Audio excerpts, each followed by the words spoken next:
Yo, what is going down, guys? Thank you guys for stopping by to the new J Will Trap TV YouTube channel. Guys, on this channel, we're gonna be checking out Black TV. Yeah, you know what I'm talking about, that Black Star Power television, you know what I'm saying? Those shows like Power, those shows like Atlanta, those shows like Snowfall, maybe even a little bit of love and motherfucking hip hop, all right? Guys, let's get started, right? Let's get started. So to get us started, guys, let's get watching Power Book 3, Raising Kanan, Season 2, Episode 1. And guys, there will be spoilers ahead, so if you don't want to be spoiled, because I'm going to be reviewing the episode and just kind of giving a recap and telling you guys what my thoughts are on what are things going on for it. So be wary, there are going to be spoilers. Let's jump right in. All right, guys, so this week's episode is called The More Things Change. And I think this is this interesting title because if you guys remember, in our last season, we left off on a number of different plot threads. We got Kanan attempting to kill his real father, Detective Howard. We have Rock and her drug empire and them connecting all the rooms together and dropping the drugs and trading the drugs.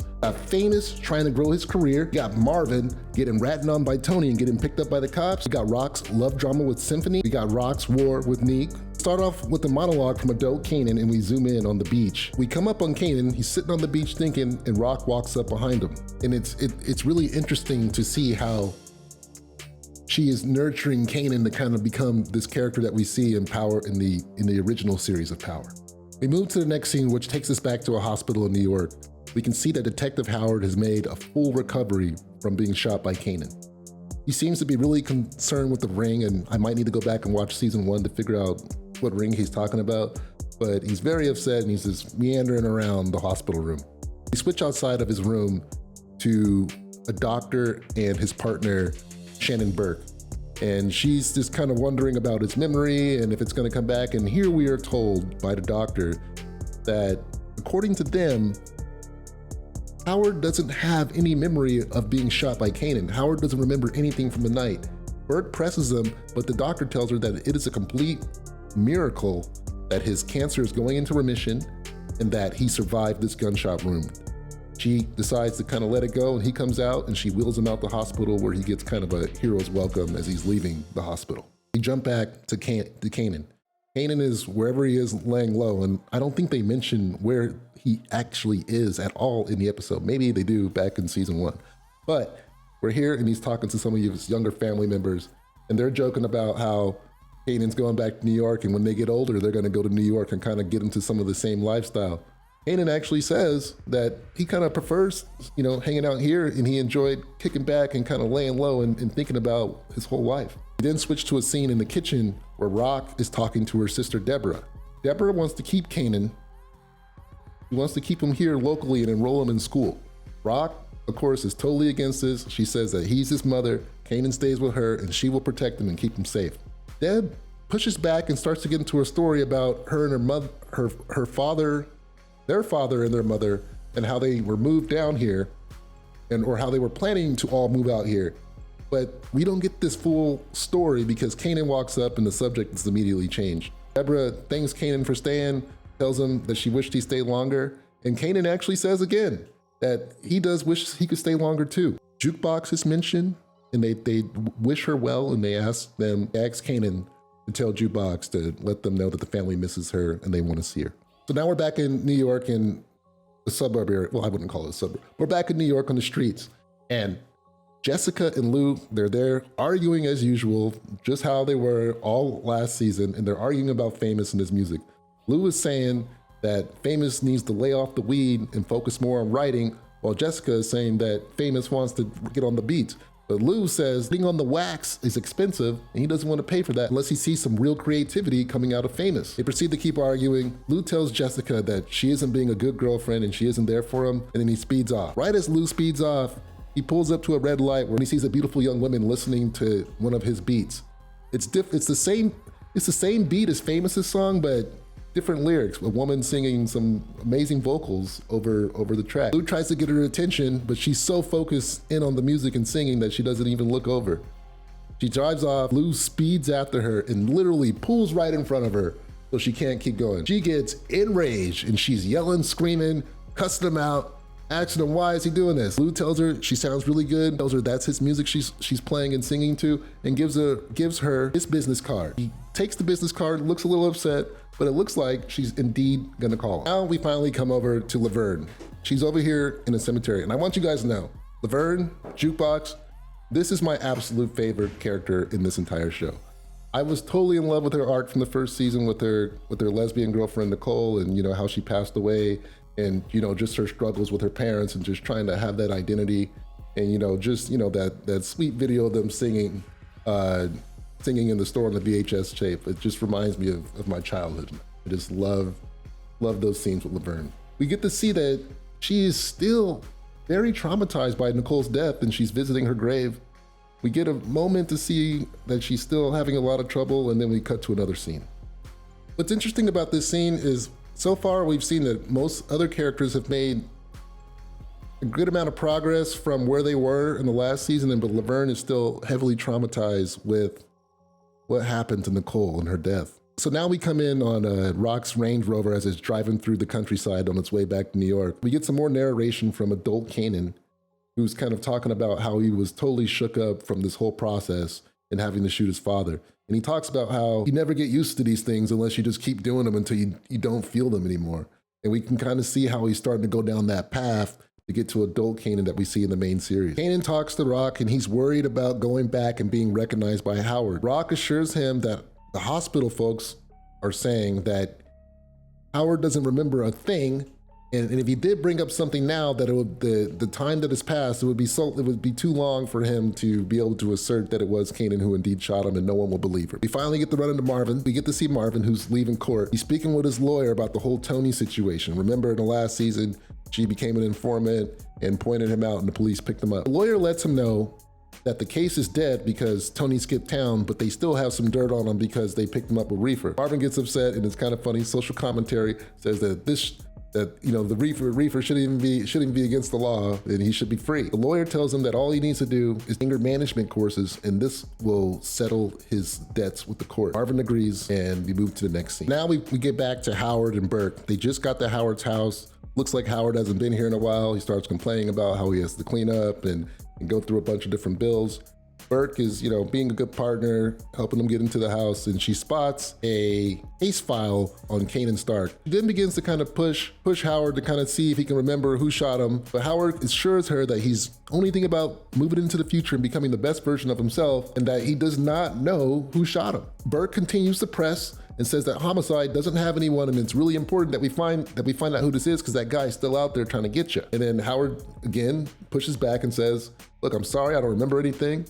And then Burke decides to leave. When Burke leaves, Howard looks out the window all mysteriously, like as if, he's still trying to, keep her in control. And it kind of seems like Howard is not letting on as much as he really knows. So now we go back to Rock and Kanan, who are driving in that nice white Range Rover. They're now back in New York City, and they're driving past the corner where a bunch of drug dealers are getting busted.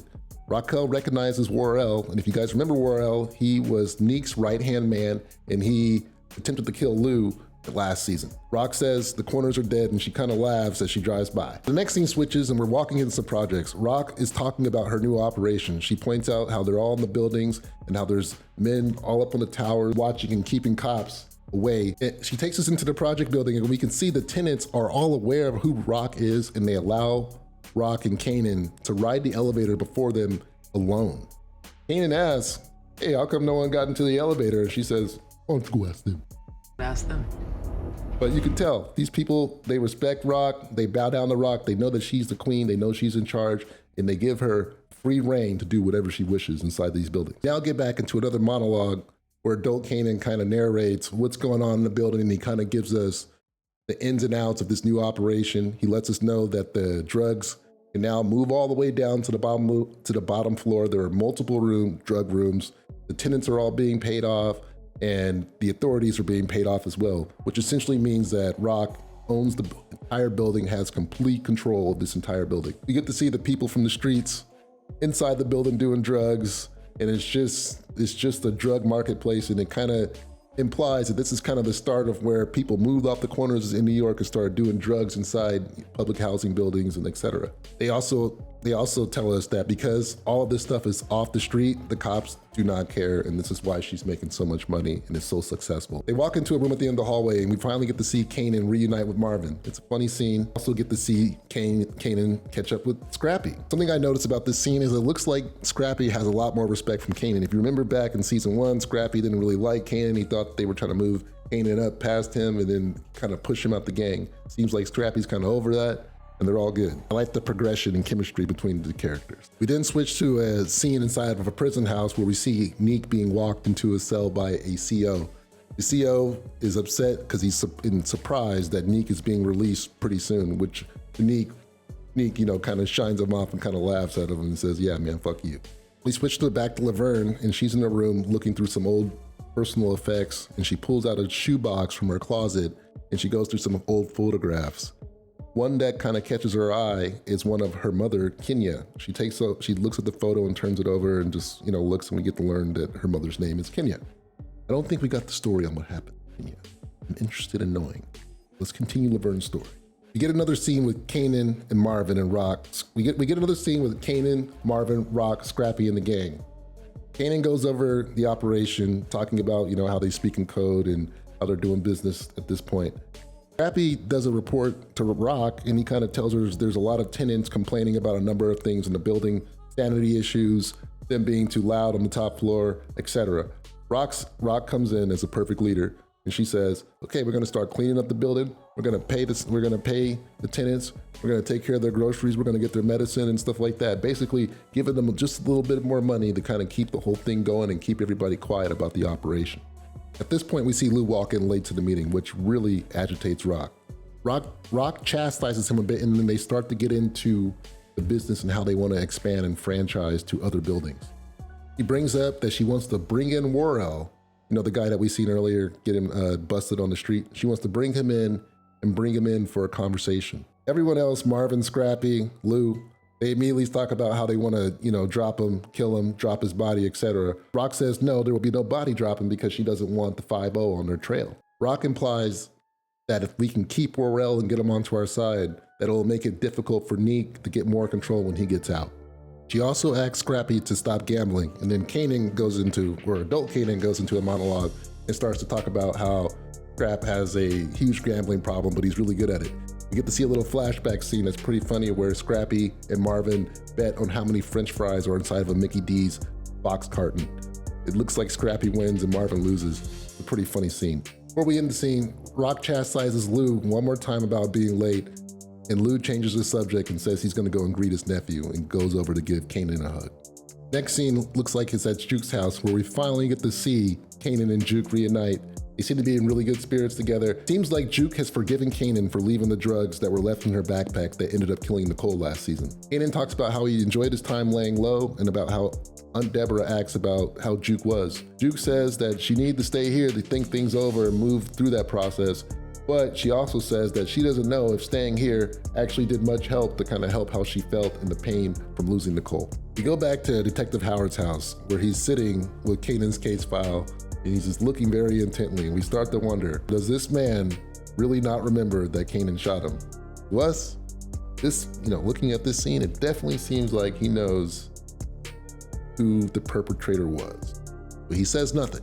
We go back to the projects and we see Marvin, Lou, and Kanan joking, talking trash together. We find out that while they were laying low, that Kanan got stung by a stingray. Marvin gets really upset and tells Kanan that he can't be soft, and when people talk about this stuff, it makes the whole family look bad. Kanan says that, hey, getting stung by a stingray is like getting stung by 50 hornets. They get interrupted in this scene because Juke walks down the stairs and Marvin approaches her saying hello, and he also tells us that he hasn't seen Laverne in 3 months. Laverne is very dismissive of Marvin, and while Marvin tries to push and say they should talk, she says there's nothing to talk about. And then when Marvin pushes again, Rock interrupts and says it's time for dinner, and that conversation's over. We can see that Marvin is very hurt. And if you guys remember, Marvin, choked Laverne last season, and that's why she just doesn't want to talk to her dad. In the next scene, we kind of move on to a big dinner scene where we have all the family members gathered. Rock gives a big speech, talks about how they didn't eat together like this because Kanan was gone, but now that he's back, They're all back together and they can eat good and well together as a family. He says family is the most important thing, and despite their differences, they got to come together and do what's right for the fam. They all toast together, and Kanan and Laverne share a little moment where it just seems like Laverne isn't as convinced or ready to forgive Marvin for what he did. We cut to a scene outside at nighttime where Jessica and Famous are out arguing about his rap career. Jessica tells her brother that he needs to get back to work, stop smoking so much pot, and start writing. Famous says that she needs to get to work on Lou and make him promote him more and get him more time inside the studio. Jessica tells him that Lou is not interested in pushing him if he isn't writing, and he needs to do a better job. At this point, Fame says he wants to get a better manager and tells his sister that sleeping with Lou isn't getting him further enough, and she thought that if she was with Lou that it would help him further his career faster. He then walks off and says he's going to get a new manager. Jessica gets mad and says that you're not going to be able to find a better manager than me. Now we're back with Kanan's family. Marvin's still trying to talk to Laverne and she's still being dismissive. When she leaves the room, Kanan tells Marvin that, yo, things are really bad between you and Juke. Marvin gets upset and tells Kanan not to state the obvious. In the kitchen, Rock and Lou are arguing about Lou's music business. Rock is saying it's a hobby, it doesn't make money, and that he can do a lot more and has a lot more potential in the streets. Lou still wants to hold on to his dream and pursue his music business. We switch outside to Kanan and Juke. We find out that Juke now smokes cigarettes, to which, Kanan says, Juke, why are you smoking cigarettes? I didn't know you do that. Kanan then starts to talk about how maybe he isn't cut out for the family business. He says that he only got involved to protect his mother. In a great moment, and probably one of my favorite moments in this episode, Juke says that Rock should have never tasked Kanan with killing his father. Duke encourages Kanan to speak with his mother, tell her the truth about how he really feels about being assigned to kill Detective Howard. Kanan reluctantly agrees to do this. We get to see Famous walk up, and he hasn't seen Kanan in a while, so they get to greet each other and shoot the shit for a bit. And while they're talking, we see Detective Howard is on the same street, in his car, watching Kanan's house. We then see him pull up and drive by all slowly, creepily, and keep on going. Kanan recognizes him, sees him, and just thinks. Now we are sure Howard knows, because why would he be outside of Kanan's house if he did not remember that Kanan was his shooter? He definitely knows something is up, and we gotta keep an eye on this situation. Now we switch back to the siblings Thomas, Rock, Marvin, and Lou. We're getting into more detail about how they want to expand their apartment business. They want to move into some other projects in the 40s areas. Rock is saying that she wants to bring in Worrell and get him to join their crew and also the old crews, so when Neek gets out, he has no one to establish his business anymore. Lou and Marvin protest, saying that they have tried to kill Worrell and Worrell has tried to kill them. Rock says the war is over and we gotta move forward. After this, Rock tells Lou that he's gonna run the 40s franchise. Lou gets upset because he wants to focus on his music. Rock puts her foot down and says, Lou, you're doing this, you're running this site. We now get a new scene that we haven't seen before, a new locale, and Scrappy is downstairs in his mother's basement gambling. Bunch of people in here, and we get to hear a funny joke from his mother saying that, hey, you guys better not take Scrap's money, because Scrap about to go get me a nice new bag. Next thing you know, boom, police kick down the door, they come in, they take everybody, guns out, get down on the ground. Scrap gets arrested, and we can tell he's upset because Rock just told him not to gamble. You know how Rock is when she says, don't do something and someone does it. We now move down to the precinct where we see that Howard has kind of come in and is getting, taking another victory lap, and everybody's coming in to greet him and, wish him well. We notice that he locks in on Scrappy inside the interrogation room. We then see him go talk to Burke, where Burke tells him that she is continuing to look into the homicide. Immediately, Detective Howard is concerned and doesn't want her doing this because, of course, it already seems like he kind of really knows who did this, and he doesn't want them to get onto the trail and charge Kanan for attempted murder. So he kind of plays the game with her and asks her, hey, does homicide know you're doing this? But she says no, and he goes like, okay, well, be careful. But she keeps pressing, and she's trying to be a good partner. If you remember the last season, they kind of started off a little rocky, started to trust each other a little bit more. But because Howard always did kind of sketchy shit when they were out there, and you can tell he was like working with the gangs and keeping the peace and making everything work. She kind of caught on to that, and now she's still kind of a little suspicious, I would say, of him. Howard backs off and tells her to be careful. We now switch to a jailhouse scene where there's an inmate being jumped or attacked, raped. Neek walks up, guy bumps into Neek. Neek says, yo, watch out, homie. Dude gets upset, starts fighting Neek, and Neek, all of a sudden, this skinny guy lays the smackdown on all the ops, okay? Everyone gets laid down. Next thing you know, CO comes in, grabs Neek. The guy who was originally getting assaulted tells the CO that Neek did not start the fight and that these guys did.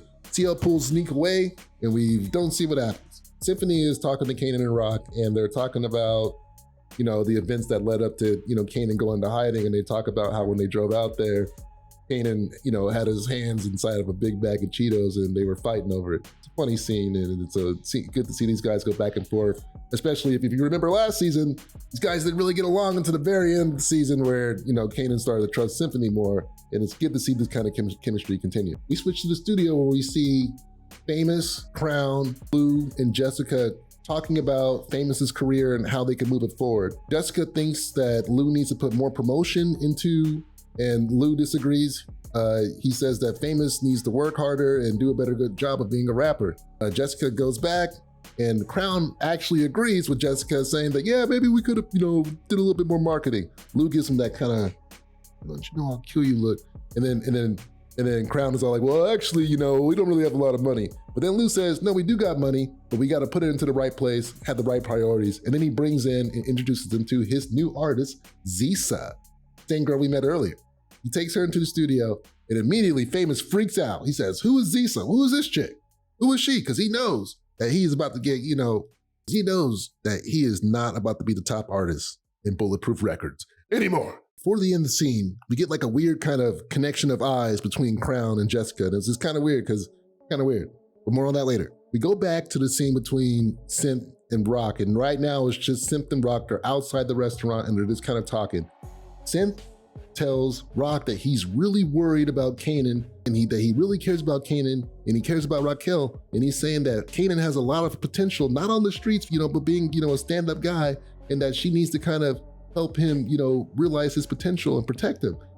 Of course, just like with Deborah, Rock refuses, disagrees, and says that she's her mother, she knows the best thing for Kanan, she's in control, and he's definitely protected. Synth gives up and kind of says, well, hey, I just want you to know, when we were driving, Kanan was really scared about what happened.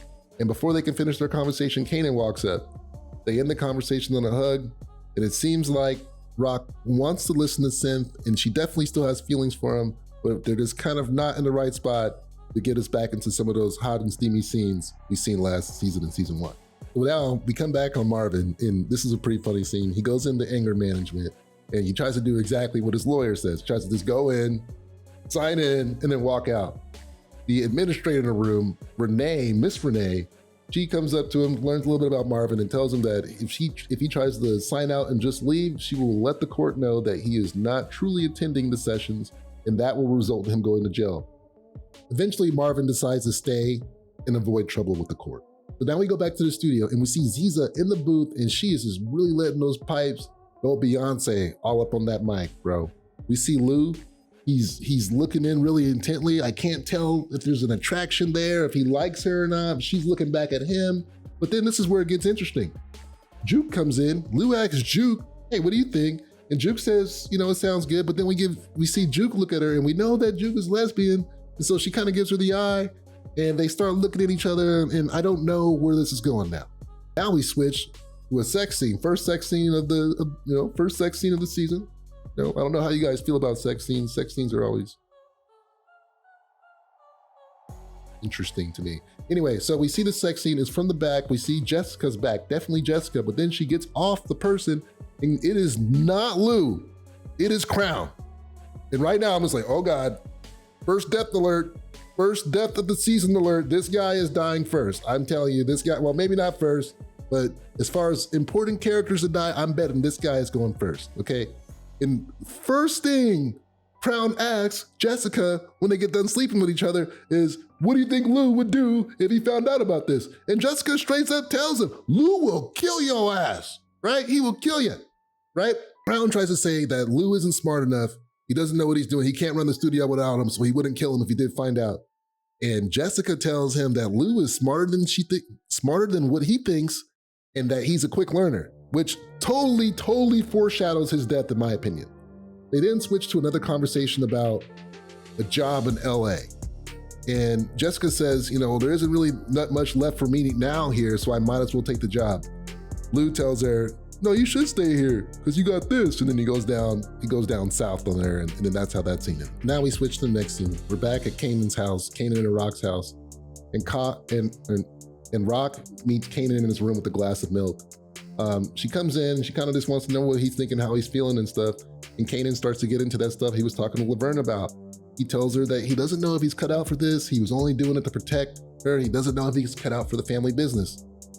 Rock rejects this and says that he doesn't have to worry about protecting her. She has to worry about protecting him.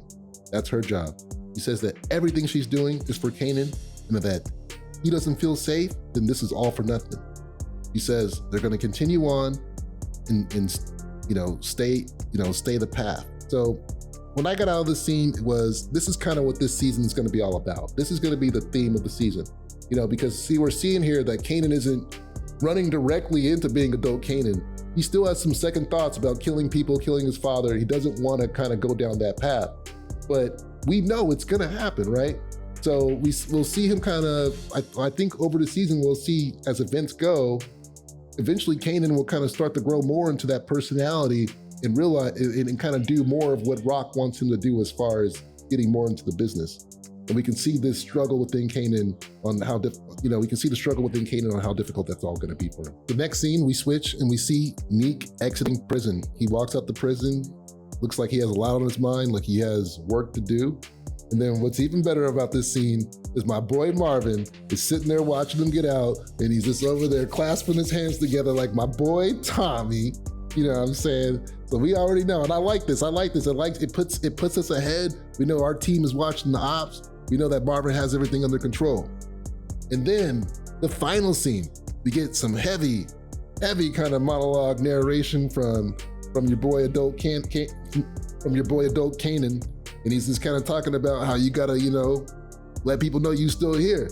And then we get to see Rock come face to face with Howard. So now we definitely know that Howard knows that Rock sent Kanan to kill him. There is no doubt about it.